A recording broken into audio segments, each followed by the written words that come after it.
سالو لي زامي، اهلا وسهلا بيكم في فيديوهات تعليم اللغه الفرنسيه مجانا. انا هبه. درسنا النهارده هيكون بعنوان فورمي لي كيستيون، هيكون بعنوان ازاي نكون سؤال. طيب احنا عارفين الطريقه ان في كذا طريقه لتكوين السؤال. الطريقه التقليديه لتكوين السؤال ان انا بعمل حاجه اسمها الانفيرجن دي ان احنا بنقلب الضمير والفعل. يعني مثلا بدل ما اقول tu parles بقول parles tu، بدل ما اقول tu es بقول et tu، وهكذا.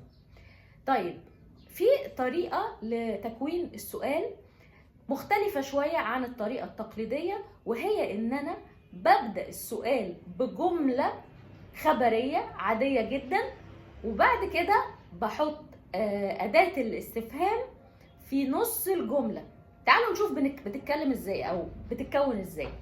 هنقول مثال، مثلا لو انا عايز اسأل حد عندك كام سنة، فالطبيعي اللي احنا درسناه انه بنقول quel âge as-tu، quel âge as-tu. ده طبيعي جدا ومنطقي، يعني بقول له اي عمر تملك انت. دي الترجمة الحرفية. الفكرة هنا اللي هنتعلمه جديد النهاردة ان احنا هنقول الجملة بشكل خبري، وهنضع اسم الاستفهام في نص الجملة. تعالوا نشوف هنعمل ايه. هنقول vous avez quel âge.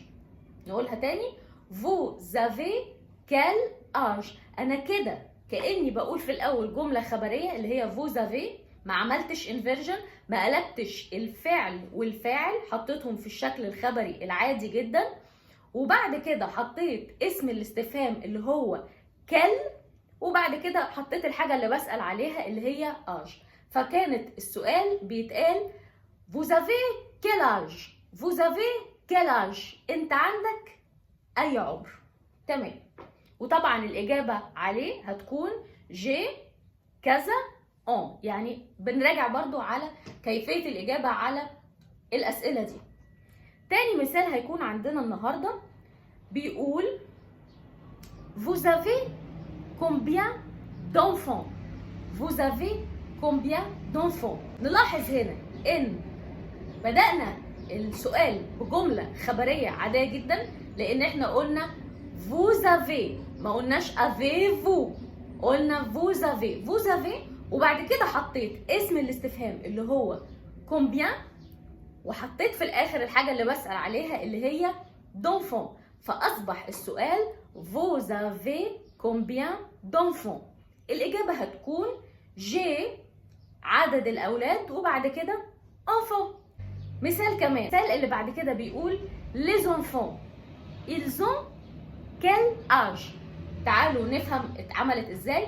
قلت les enfants فاصلة ils ont quel âge. طيب تعالوا نشوف الفعل والفاعل. هل حصل انفيرجن؟ هل حصل قلب؟ هل قلت يعني قلت الفعل الاول وبعد كده الفعل؟ لا، انا قلت جملة خبرية عادي، قلت ils ont quel âge. والاجابة هتكون مثال على الاجابة، هنقول mon fils il a كذا on، عنده كذا سنة، وما في إلى كذا on، هي عندها كذا سنة. طيب آخر مثال هيكون معانا النهاردة بيقول السؤال ده اتكون بالشكل الخبري في بدايته.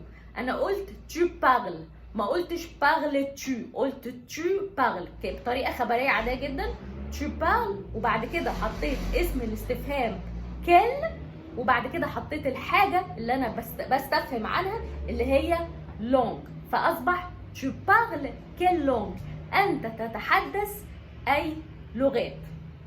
والإجابة عن السؤال ده هتكون je parle اللغات اللي احنا بنتكلمها. لو ناخد بالنا في الأمثلة اللي احنا ذكرناها النهاردة، سواء في أول مثال اللي هو كان vous avez quel âge، أو في السؤال بتاع les enfants ils ont quel âge، أو tu parles quelle langue، هنلاحظ ان اسم الاستفهام quel اتكرر كذا مرة، لكن بصيغ مختلفة. ده هيكون موضوع الدرس اللي جاي بتاعنا ان شاء الله. هندرس الاشكال المختلفة لاسم الاستفهام كل، معناه والاشكال المختلفة واستخداماتها. درسنا النهاردة انتهى، كان درس سهل قوي.